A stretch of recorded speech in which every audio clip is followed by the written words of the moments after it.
Hello everyone, bringing you another video today, which is another interview with a British Army veteran. This is with Terry Kinghan, who was a piper in the Argyll and Sutherland Highlanders during the 1960s.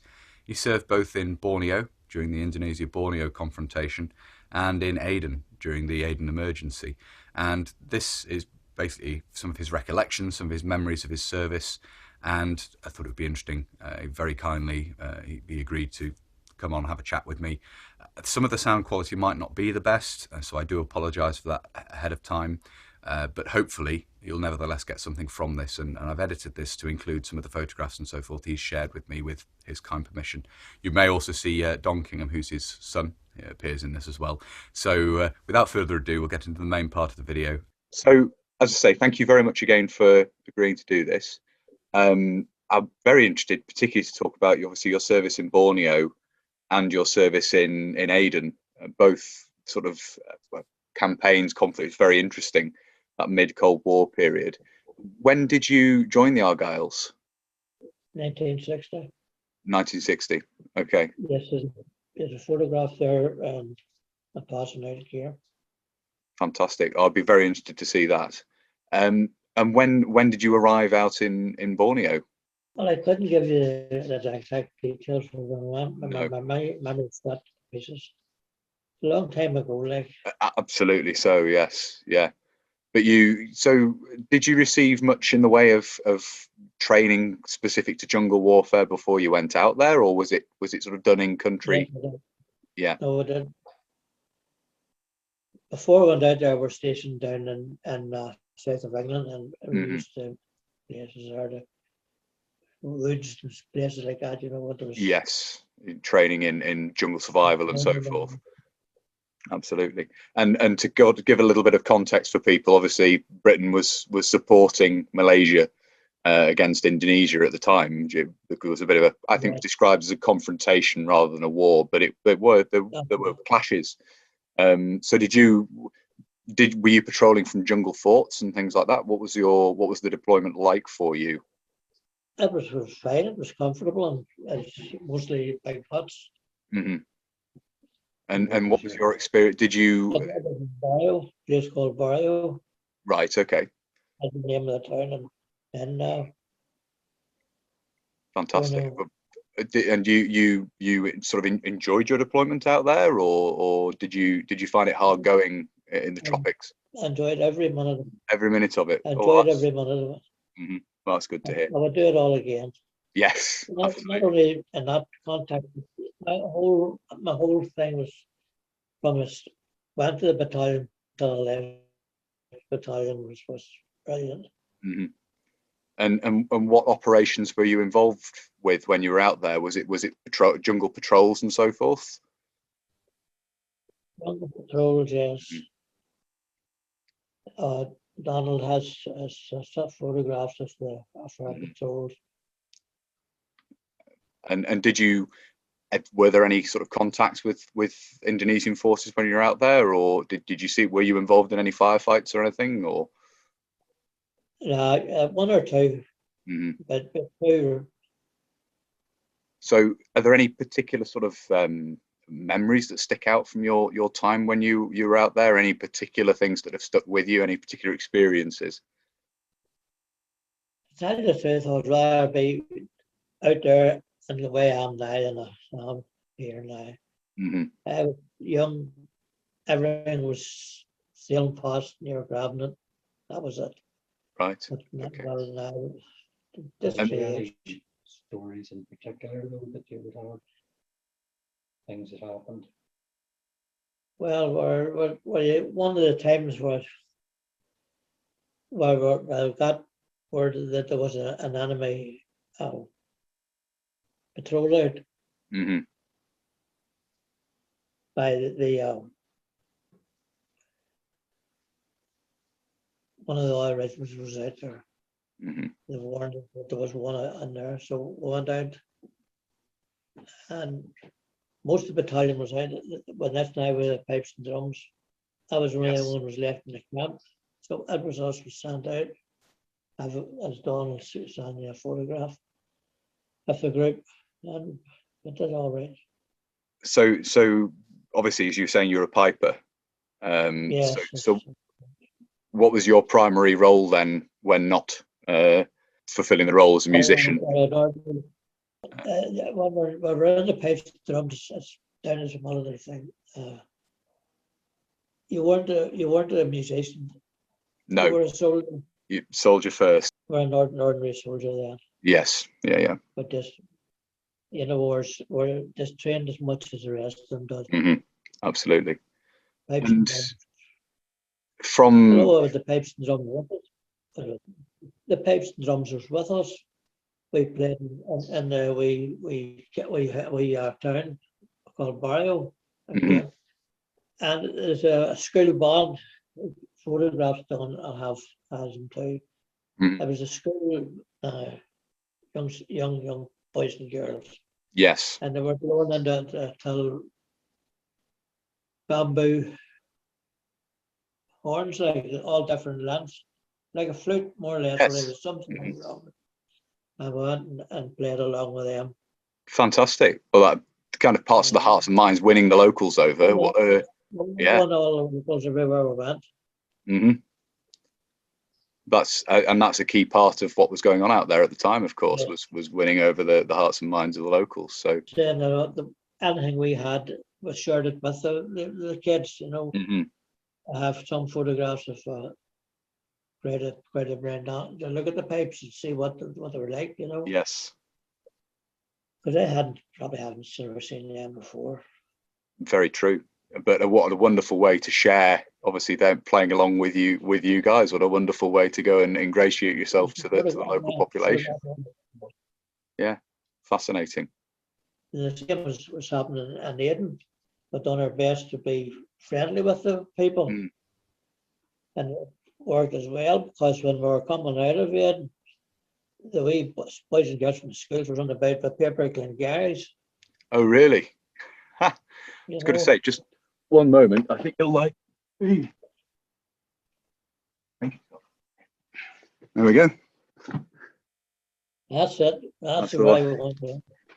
So yes, the papers was a blackberry. It was black or blue. Yes. Obviously, we've moved on to talking about Aden now as well. Did you go back to the UK before being sent out to Aden? Once you'd served in Borneo, was it back to the UK and then out to Aden? I can't really remember coming home and then going out again. I was going to say it wouldn't have been for long anyway. You say that time period, and obviously for everyone who's sort of watching this again, Aden was sort of a similar thing of the end of empire and sort of a policing role, I suppose, at the end as Britain was withdrawing. Again, did what was your experience of Aden as a whole? What did you sort of almost in comparison? You say you enjoyed Borneo. What did you think of Aden? I enjoyed it everywhere. Not where it was. Yes. You know, it's just time in life, and you just enjoyed every bit of it. Just grabbed everything you got. Excellent outlook, I have to say. Definitely. Oh, God, this was great. Even during that period of time, we visited Australia. And I have a photograph there for them. It's a girl that used to live in Northern Ireland here. Our father had a barber shop in Bridge Street, but they emigrated away out there. So I was able to go out and see Lily and her family. Excellent. So you say traveling the world at the time which it wasn't quite as common as it is today. Oh, it was great. You know, you were free to go anywhere you wanted to go. Going back slightly to your experience of Aden, again, are there any particular moments from your service in Aden that stick out in your mind, your memory of it out there? Well, what a very narrow escape, must have to say. It was a wee man called Harry Oakley. He's dead now. He lived in the southern England. He died there about 2 years ago. And he was in the singer at we're staying in a bank That's what took over this bank when we went into Greater. Hmm. We used to would have been patrolling from the main camp. Well, our CO didn't like that. He said, no, we're not going to do that. We're going to go from somewhere in the middle of Aden. Yes. So, for about the first 4 or 5 weeks of Aden, we were patrolling from the barracks, which was away up on the coast, out of it altogether. But it was no good doing that, just No. in there and out again. So I took over the chartered bank, and we lived in the bank for the remainder of the time. And So you in were the middle of the town. right on the spot where you needed to be, basically. In the middle of the town, yes. Hmm. And what were your experiences of patrolling? You say obviously you tried to get on as well as possible with the local population and so forth. I did, yes. We done our best. Hmm. Yes. And not only ourselves, there's another battalion there before us from Newcastle, and Yes, Northumberland Fusiliers, I believe. yeah, but some pieces of their stuff too. Young kids, they don't seem to really what they like something new to see, and they like to meet people that was like a fun from another country. Of course, yeah, absolutely.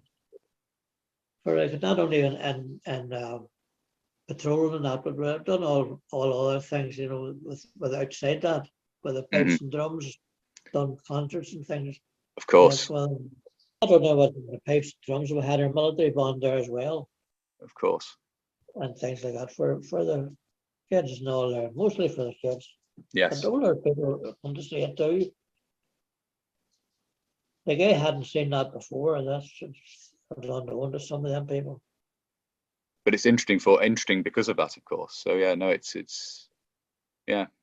not something I'd considered, but the hearts and minds sort of side of things is always shown as medical aid or troops playing football with the local population, but music is not something I'd. Getting in among them, Of course. And working with them, talking with them, and Mm. showing things that they didn't know anything about. Yes. It was nice to be there. Yes, absolutely. And well, I didn't ask at the start. Obviously, you joined in 1960. When did you leave the army in the end? 1969. 1969. Done 9 years. Yes, so just after Aden, basically. Yeah. Yes. Because I was going to say, because obviously then the Argylls ended up in Northern Ireland in the early 70s, and I was going to say, did you end up out there as well? But yeah. And now they're gone completely. Mm-hmm. Yes, indeed. Like many other regiments, yes. It is a great shame. Away now. Absolutely. So yes, I'm interested in sort of when you were. Are there any particular moments from your service as a whole? Obviously, we've talked specifically about Borneo and about Aden. Are there any particular points from your service as a whole which have stuck with you over the years? I know you've said you've enjoyed all of it, but I did enjoy all of it, but it's not all it sort of went off with Harry Oakley. Yes. On the bank was sort of that sort of a shape, One half of it was in one state and another half was in another state, you know what I mean? Like that. Well, Harry was up on the Sanger and the corner of the building. The Sanger was a big hut we built there, sandbags and things. And he was on duty there. And he seen these boys setting up mortars. Right. And he gave us an idea what was coming.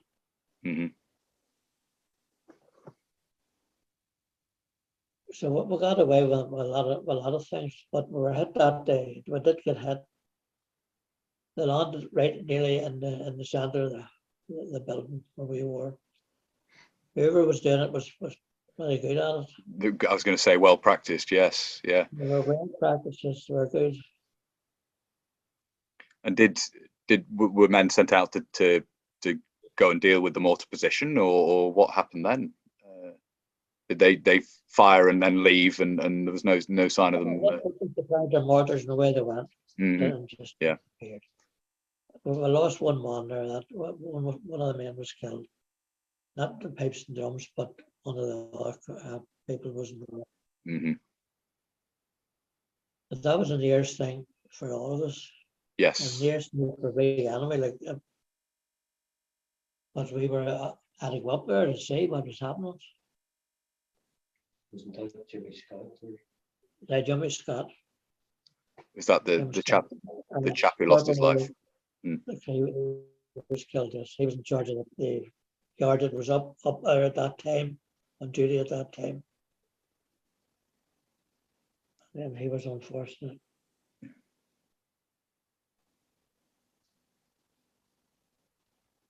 Yep, these things is coming back now, some of them, you know, but he lived in Kent. Lived down in Kent. Where he comes from. He was our corporal, pipe corporal. Little bit of an oddball then, being kept from Kent and then ending up in the Argyll and Sutherland Highlanders. Slightly unusual. Oh, that's really. But it appears that he had some connection to our people in Scotland. But see, I'm not from near Scotland at all, and I ended up there. So. Yes, indeed. You Absolutely. Tell your story of going to Glasgow and signing up for the. Well, that's right. I was working in a mill, and I said to myself, "What am I doing here? Getting nowhere." But just the weekend, I got down to Belfast, onto the boat across to Scotland, down to Sunny Hall Street, into the recruiting place. And I was a bit of a quirk went on there. There's 2 or 3 men with tartan trews. They weren't wearing kilts, they were tartan trews and jersey, you know, the cargo. And they went out to interviews. So the one who was interviewing me, he got most of my details down. The phone went and he had to go away. When our man came over, now, and he was dressed exactly the same because they weren't wearing hats, so I couldn't tell whether they were the wrong ones. That was the Argylls. Yes. One was Black Watch. First fella had my particulars, but he took it away, and I'd been down and there was played the pipes and was a piper, and the Argyll one here must have heard it. Yes. And snapped you up. Snapped me up, yes. Yes. He just carried on where your man had left me off. I didn't know any different, like, you know, they were dressed the same. But he says, now you're now in the Argylls. Right. So your preference had been the Black Watch initially? Not really, no. No, okay. Just whoever took me, and that was it. Yes, got you. The Black Watch is going down too. They must have been very interested hearing, obviously, as you say, from here, possibly overhearing about being a piper, and then, oh no, we'll step straight in and snap up this chap. Definitely. Yes, absolutely. And then you were saying that you were the driver of the second guy. Yes, I was a bodyguard of the 2IC. Ah, right. And Aden. Yes. Mitchell. Colonel Mitchell was our CO. Indeed, so yes. A well-known figure. Yes. Mad Mitch. Yes, Mad Mitch. Yes. He took no prisoners. No, indeed. It's a very interesting episode. The retaking of Crater and so forth. So to have been there and witnessed and taken part in, it's certainly an interesting piece of history now. Yes. Well, taking Crater wasn't what people thought it was going to be. No. There was no shots fired at all from our side. and just come down the side and then tap in the Yes. town. And a couple of people was out watching it and seeing what was going on. And that was it. Was it at this point that you moved to the bank? Was it the retaking of Crater when you took over the bank as your base of operations? When we arrived there and found out the way they were doing it, going down, they left the maid camp where all the soldiers were staying. They sent the people down there to patrol from there. That was the way they were doing it. They were patrolling from that base. Yes. Peggy mentioned as our colonel says, "We're not having this." He says, "We're going down there to live there." So we went on and took over Chartered Bank, and that was us for the remainder of the time we were there. Well, it makes a lot more sense to be where you need to be, I would say, in that regard. Absolutely.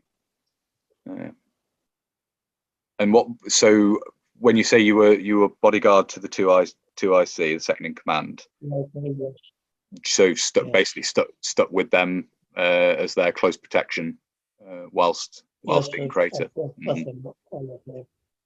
See, all the duty company people, it was all employed on whatever they were doing. So pipes and drums again, take one out of them. But we were just as well equipped as the rest, you know. We done our training just the same as they did. I did carry a rifle, yes. Yes, I was going to say, was it the SLR, not a Sterling? Yeah, got you. And everything was all great as far as I was concerned. Like everything was lovely. Yes. Just and out what I had to do. And I moved with it, and Aden, I was in the wee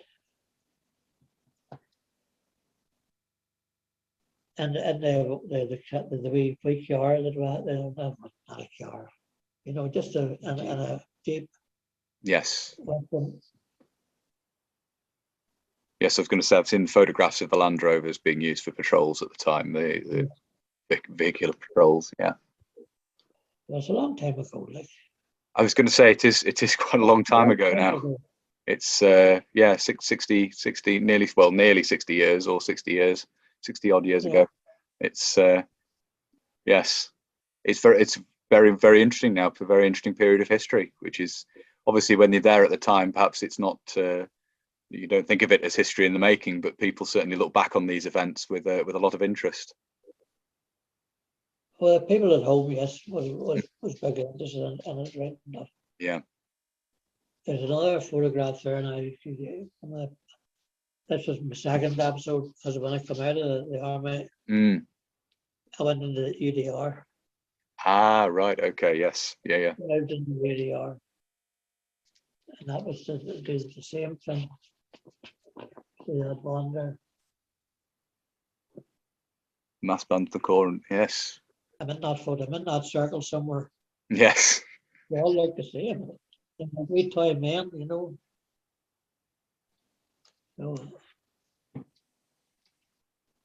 And I enjoyed that part of my life too, with the UDR. How long were you in the UDR? I was in the UDR till it was time to go. Yes. In fact, after the time I should have been going. When did you start there and finish? What year? Year. Late 70s. It was the late 70s, yes. Late 70s. The late 70s, yes. It's just you just stop going. You know what I mean? That was all it was. I was kept in because there's some of these band things was happening. You know, concerts are setting up, playing concerts. And they didn't want me to go till they were free of all that. Yes. So most of the summertime when all of them stayed in longer than they should on like army regulations of the age business. Yes. Well, I can imagine though, as a piper, you're very sought after for that sort of thing. So So yes. The captain's man is a crowd. Well, this has been very interesting, Terry. Thank you very much indeed. I hope you found some use in this. Definitely so. Yes, definitely. Well, as I say, it's a very interesting period of history. The 60s. There was a lot going on. That people. Quite a lot going on, yes. Indeed, yes. I think it's a bit of an understatement, that perhaps, but obviously, Not only where we were, it was for everywhere. Absolutely, yeah. It was a funny time in history of the world, like. Definitely so. Definitely so. And these little pieces of it, very interesting. Do the other side. Mm. But I enjoyed it all. I got lots of things. I spent just 4 weeks in New York, playing in the Madison Square Gardens every night. A heck of an experience, yeah. I was a holiday. Yes. Definitely a holiday. And we made friends, a lot of people with friendly, they come at the interval. I'm in the Madison Square Gardens when I finished our sports staff, went off for a break. Well, lots of people come around you and ask you where you're coming from. And, if we have friends there, I come home and I have more people to look up because they're friends of theirs. Never happened because I couldn't be bothered with that, Yeah, all in Lisburn. Oh, it was great. Yeah, it sounds it. A heck of an experience. Oh, yes. Yeah, especially that's time, quite a rare thing to be able to go and do. Yes, travel the world, see the world, literally. Oh, I did see the world, yes. Yeah. And Tokyo, Moscow, shook hands with the old president of Russia. Khrushchev. Khrushchev, yes. Khrushchev, yes. Shook hands with him because they had a big dinner going on first. And the reason why I was picked for this, there's two of us. I don't drink, I don't drink a whole lot of. Yes. Not a brand like that. No, we fella called Jimmy Riddle, and he didn't bother much with drink either. That was because we didn't drink. That's why they sent us, because if they'd have sent some of the rest of the fellas, they'd come out completed, because there was nothing but drink was going on at the tables, Of course, yes. A big thing. I can't remember what it was about, but it was a big thing anyway. Mm-hmm. And Mr. Khrushchev, our President Khrushchev as he was, he introduced himself to us, shook hands with both of us. So that was another very interesting experience, yes. Yeah. He was trying to rule the world at the time, you know what I mean? He was ready for power.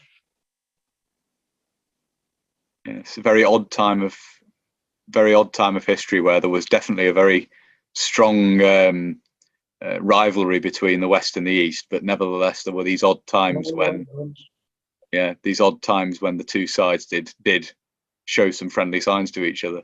You say really strange to have been in Moscow and been at a do like that as a piper and to meet the chap who's basically running the other side of things. Quite the experience. Yeah. I don't even know why they sent us, to tell you the truth. I wasn't really sure why we were doing the right thing or not. But we were picked out of the time of the road because we weren't drink minded. The best behaved of the lot in those circumstances, probably. You know what the Scotch people are? Hard for people for drink. That's not a bad thing, but as I said, it was up to them themselves. Mm-hmm. But that's one of the other highlighters of what went on in my life. Well, thank you very much again, Terry. I think we've covered some very interesting ground there, chatting. So thank you very much indeed for that. I'm glad you enjoyed it. Most definitely, yes. And I look forward to seeing the photographs as well. Yeah. I think Don's there off screen. Thank you very much for putting those together, Don. That's very kind of you to. Yes. thank you very much for getting the photos together as well. I'll very much look forward to having a look at those later on this evening. So thank you very much once again to Terry for that. I certainly found it very interesting, in particular the use of music as part of Hearts and Minds operations in Borneo. That was something I'd not really considered previously and something that was news to me. So I certainly found that particular interesting tidbit of information from all this, I have to say. And in general, just interesting to hear of experiences of the time, as is always the case. I do hope you found it interesting as well. If you have and you'd like to see more of this sort of thing, please do consider subscribing to the channel if you haven't already.